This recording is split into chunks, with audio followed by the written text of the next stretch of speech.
Welcome class. तो हम लोग अब नेक्स्ट पार्ट न्यूक्लियाई का या लास्ट पार्ट कह लीजिए, उसको हम लोग देख लें और उसका जो फाइनल टॉपिक्स तो बाद की बात है। आज का जो पहला टॉपिक होगा वो radio activity. Radio activity is what है? क्या radio activity? Larger nucleus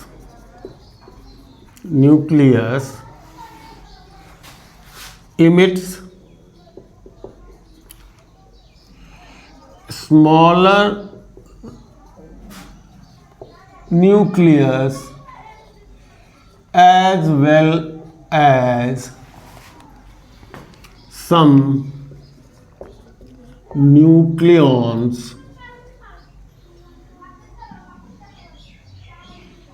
are called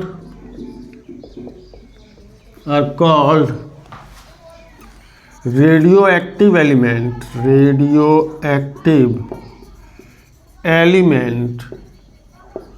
and the phenomena is known as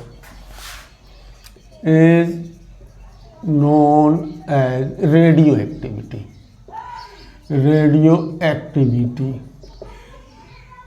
बहुत सारे लार्जर न्यूक्लियस ऐसे हैं जो क्या करते हैं, छोटे छोटे न्यूक्लियस को क्या करते हैं, इमिट करते हैं। इसके साथ साथ कुछ न्यूक्लियॉन्स भी इमिट होते हैं उसमें, और इस फेनोमेना को हम लोग रेडियो एक्टिव एलिमेंट, उस फेनोमेना को रेडियो एक्टिविटी कहते हैं, और जो एलिमेंट ऐसा करता है उसको रेडियो एक्टिव एलिमेंट कहते हैं।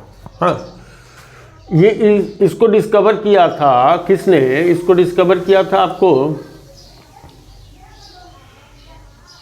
बैक्यूरेल, साइंटिस्ट का नाम था बैक्यूरेल, और एक्सीडेंटली ये डिस्कवर हुआ भी था। ठीक है, तो इसमें क्या क्या निकलता है? पहली बात, क्या क्या निकल सकता है? अल्फा पार्टिकल, जिसको हम लोग हीलियम न्यूक्लियस की बात करें, न्यूक्लियस इज इमिटेड। एक ये देखने को मिलता है। दूसरा देखने को मिलता है बीटा रे, विच इज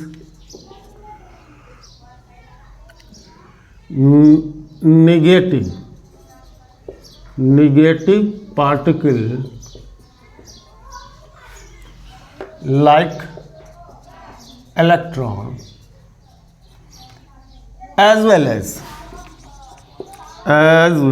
as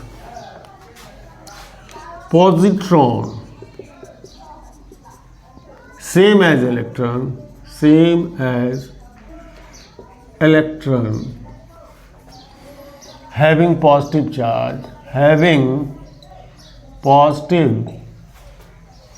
charge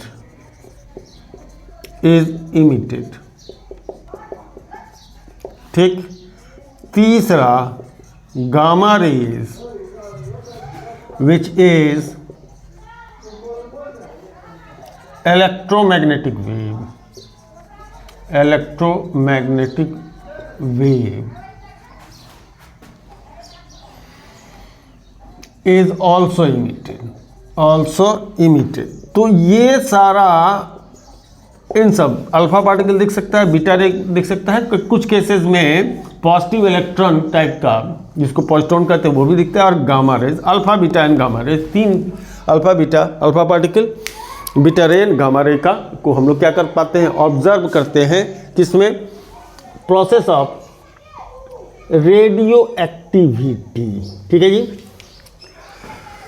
अब इसके बाद हम लोग बात करें न्यूक्लियर एनर्जी की, है ना, न्यूक्लियर एनर्जी की। इनमें से रेडियो एक्टिव एलिमेंट कोई एक नाम ले, तो रेडियो एक्टिव एलिमेंट में आते हैं। तो रेडियो एक्टिव एलिमेंट की अगर हम बात करते हैं, तो यूरेनियम, जिसका 92-235 आइसोटोप, और क्या, यूरेनियम 92-238, ये अच्छा, ये जो है बेहतरीन आइस रेडियो एक्टिव एलिमेंट है। ठीक है जी।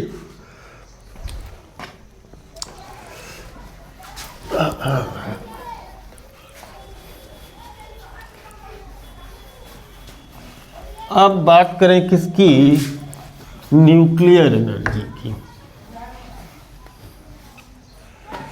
तो न्यूक्लियर एनर्जी की अगर हम बात कर रहे हैं तो ईदर इन न्यूक्लियर फिजन और fusion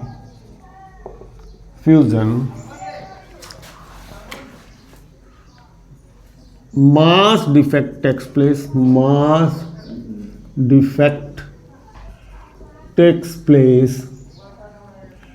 and huge amount of energy is released, होता है। तो इसमें अगर बात करें किसकी, तो सबसे पहले बात करते हैं हम लोग केमिकल रिएक्शन जो होता है। तो केमिकल रिएक्शन में भी मास डिफेक्ट होता है, लेकिन उसमें जो एनर्जी रिलीज होगी, अगर एक केजी कोल को अगर हम जलाते हैं, 1 केजी अगर हम कोल को जलाते हैं तो इससे 10 टू द पावर कितना 17 जूल की एनर्जी मिलेगी। वहीं अगर 1 केजी कोल 1 केजी अगर जो थी, वहीं 1 केजी अगर यूरेनियम यूज़ किया जाए न्यूक्लियर प्रोसेस में, न्यूक्लियर रिएक्शन में, तो ये 10 टू द पावर 14 जूल, इसका बहुत ज़्यादा टाइम्स क्या होता है, एनर्जी वो रिलीज करता है। तो न्यूक्लियर एनर्जी ह्यूज क्या है, एक लार्ज अमाउंट ऑफ सोर्स है, एक ऐसा सोर्स है जिससे काफ़ी बड़े अमाउंट में हम लोग क्या कर सकते हैं, एनर्जी ऑब्टेन कर सकते हैं, जिसमें न्यूक्लियर पावर प्लांट के रूप में हम इस्तेमाल करके पावर सप्लाई दिया जा सकता है, जो कि थर्मल पावर प्लांट जहां कोल इस्तेमाल होता है, उस थर्मल पावर प्लांट के कंपैरिजन में न्यूक्लियर पावर प्लांट क्या कर सकता है, ज़्यादा एनर्जी उसको दे सकता है। और उसमें आपका प्लांट भी उतना हैवी नहीं होगा, हाँ इक्विपमेंट तो थोड़ा सा होगा हैवी, रिस्क ज़्यादा है न्यूक्लियर वाले में। चलिए, तो इसके पहले 2 प्रोसेस, एक प्रोसेस है न्यूक्लियर फिजन। न्यूक्लियर फिजन क्या है, large nucleus breaks into small stable nucleus releasing large amount of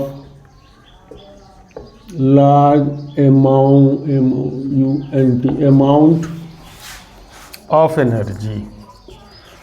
देखिए, अब इसके रिएक्शन हम लोग देख लेंगे। रिएक्शन तो इतना हमको भी याद नहीं रहता है, बहुत सारे रिएक्शन बनते हैं इसके, है ना। फ्यूजन में क्या क्या रिएक्शन हो सकता है, देखते जाइए। अगर यूरेनियम जो कि 235 है, इस पर बम्बार्डिंग कराया जाए एक न्यूट्रॉन का, तो सबसे पहले इंटरमीडिएट स्टेट में क्या होगा, ये यूरेनियम 236 में कन्वर्ट होगा, चूँकि एक्स्ट्रा न्यूट्रॉन होगा। जैसे उसके न्यूक्लियस के अंदर एक एक्स्ट्रा न्यूट्रॉन जाएगा, वैसे ही उसकी न्यूक्लियस अनस्टेबल हो जाएगी, और अनस्टेबल होकर के क्या हो जाएगा, वो ब्रेक हो जाएगा।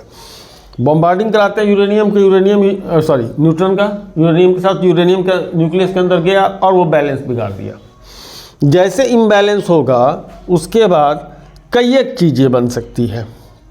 पहला एक देख लीजिए कि बेरिलियम और 92 144 प्लस क्रिप्टन, जो कि यूजुअली बनता है 36 89 प्लस 3 और न्यूट्रॉन बाहर निकलता है, प्लस एनर्जी आएगी, साथ में एनर्जी। पॉसिबल ये है कि कुछ डिफरेंट सर्कमस्टांसेस में अगर हम बम्बार्डिंग करते हैं तो ये जो ब्रेक होगा एसबी में, जिसका है ना प्लस एनबी 4199 और 4 न्यूट्रॉन का फॉर्मेशन प्लस एनर्जी। एक और प्रोसेस हो सकता है इसमें कि अगर एक न्यूट्रॉन, ये आपका 235 आइसोटोप जो है यूरेनियम का, वो हाईली अनस्टेबल है और इसलिए इसको यूरेनियम 235 का इस्तेमाल हम न्यूक्लियर रिएक्शन में सबसे ज़्यादा करते हैं। ठीक है, ये ज़ेनन फॉर्म करेगा।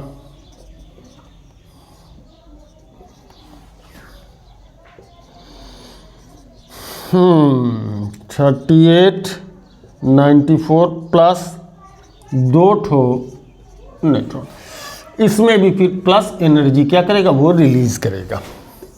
ये इतनी सारी पॉसिबिलिटी बनती है ना, इतनी सारी पॉसिबिलिटी बनती है।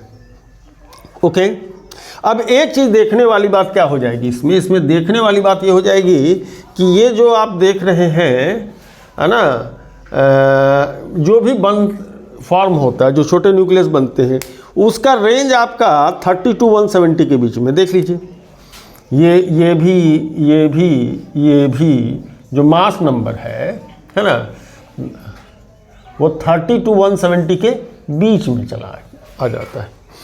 तो एक एग्जाम्पल के रूप में समझे कि इफ किसी का एटॉमिक मास नंबर अगर 240 है, अगर ये ब्रेक होता है 120 प्लस 122 न्यूक्लियाई में, 2 न्यूक्लियस में, तो देखिए सबसे पहले इसका EB240 का, EBN240 का आपका 7.6 मेगा इलेक्ट्रॉन वोल्ट है, जबकि ये 240 वाले का, जबकि 120 वाले का EBN 8.5 मेगा इलेक्ट्रॉन वोल्ट है 120 वाले का। तो ऐसे सिचुएशन में है ना, डिफरेंस जो बनता है, डिफरेंस जो आता है, डिफरेंस जो आ गया वो 0.9 मेगा इलेक्ट्रॉन वोल्ट का। एक न्यूक्लियन में इतनी की एनर्जी क्या हो रही है, बढ़ रही है। अगर इसको टोटल एनर्जी देखा जाए तो 240 न्यूक्लियॉन्स हो गए, क्योंकि मास नंबर इसका 240 है। 240 into 0.9 that will become 216 mega electron volt. कहने का मतलब कि अगर कोई एक ऐसा न्यूक्लियस जो कि 240 में है, अगर 50-50 एक एग्जांपल के लिए ले रहे हैं हम लोग, कि अगर वो ब्रेकअप हो जाता है तो 2 छोटे छोटे टुकड़ों में है ना, 120 के 2 न्यूक्लियस की बात करें, अगर इसमें टूट जाता है तो एक न्यूक्लियन पर वो 0.9 मेगा इलेक्ट्रॉन वोल्ट एनर्जी देगा। इस तरह से 240 न्यूक्लियंस हो गए तो उससे 216 मेगा इलेक्ट्रॉन वोल्ट की एनर्जी क्या होगी, सिर्फ मात्र एक न्यूक्लियस के टूटने से हमको ये मिल जाता है। तो ऐसे में जो ह्यूज अमाउंट ऑफ जब न्यूक्लियस हमारा ब्रेकअप करेगा तो बहुत लार्ज अमाउंट ऑफ एनर्जी क्या करेगा, प्रोड्यूस करेगा। किस प्रोसेस में, न्यूक्लियर फ्यूजन के प्रोसेस में। चलिए अब हम लोग जरा न्यूक्लियर फ्यूजन देख ले। फ्यूजन कुछ स्टेप्स जानने हैं, ज़्यादातर नहीं, इससे ज़्यादा इसमें जानने की जरूरत नहीं। पहले न्यूक्लियस में बहुत कुछ पढ़ने को दे दिया था CBSE में, अब तो रहा नहीं है। Half life, full life, radioactive decay, ये सारी बातें हटा दी गई है NCERT से। तो बहुत कॉम्पैक्ट कर दिया गया, इंफॉर्मेशन रख दिया गया, बहुत कुछ को निकाल करके हटाया गया, है ना। अब दूसरी बात आ गई न्यूक्लियर फ्यूजन की। तो न्यूक्लियर फ्यूजन क्या चीज़ है? It's a process, it is a process in which smaller nuclei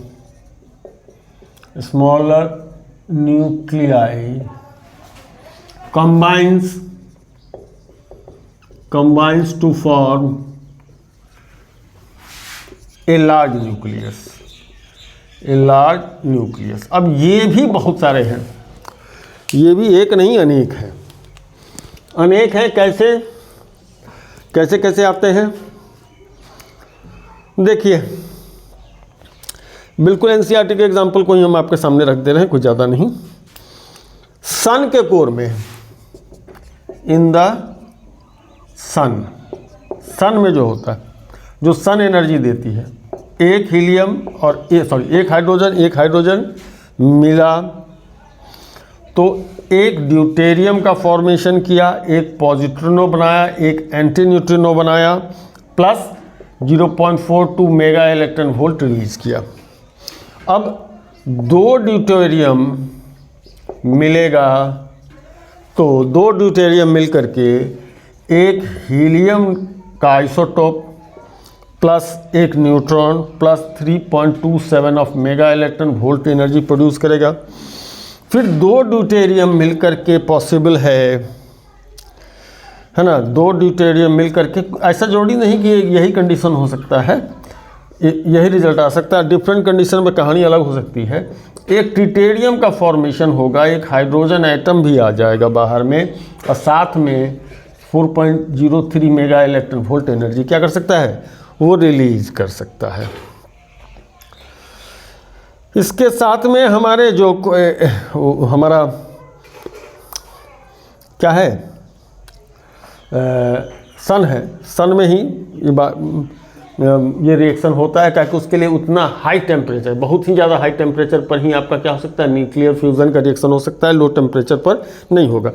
मतलब कि हमारे ये अर्थ में या लेबोरेटरी में उतना large huge amount of heat को प्रोड्यूस कर पाना मुश्किल है। कुछ एग्जांपल और हम लोग देख ले, खाली सिर्फ देख ले क्या क्या होता है, वही से देखना है, ज़्यादा कुछ तमाशा नहीं।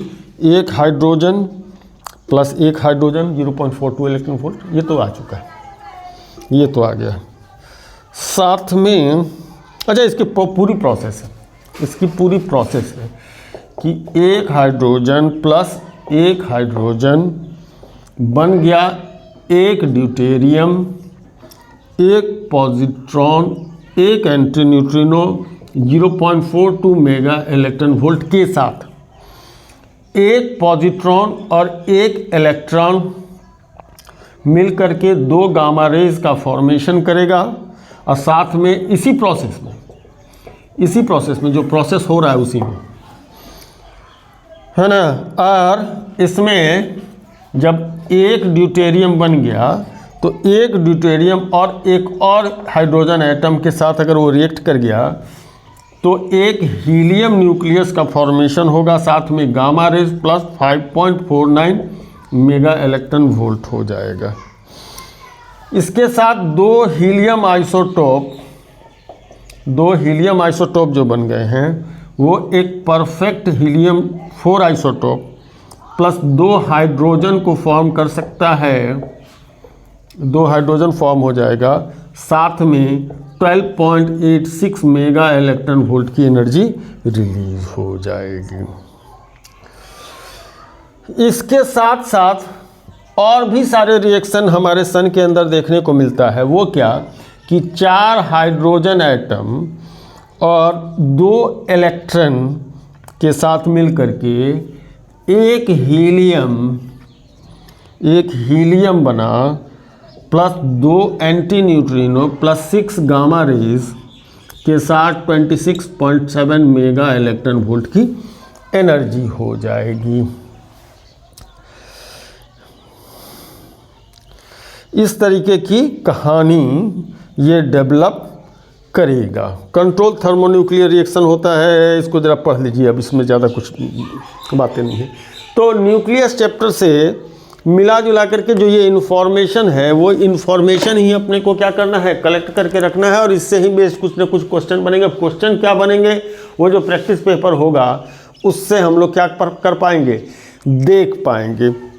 तो मेरा तो अभी टारगेट ये है कि सबसे पहले तो हम क्या करें, सिलेबस ख़त्म कर दें। इसके बाद सेमीकंडक्टर वाला यूनिट है जो कि थोड़ा बड़ा यूनिट है और हमारा मज़ेदार यूनिट है। तो न्यूक्लियस हमारा ख़त्म हुआ तो हम जरा सेमीकंडक्टर के अंदर मूव कर जाएंगे। सेमीकंडक्टर ज़्यादा इंपॉर्टेंट है, उसका ज़्यादा मार्क्स के क्वेश्चन आते हैं, तो उसको देखना पहले ज़्यादा जरूरी है। इससे रिलेटेड जो न्यूमेरिकल्स होंगे उसको हम देखेंगे, हम लोग धीरे धीरे उसको हम application of nucleus atoms and nucleus जो है सो एक पार्ट में हम लोग उसको क्या करेंगे, इंट्रोड्यूस करेंगे। ठीक है जी, धन्यवाद।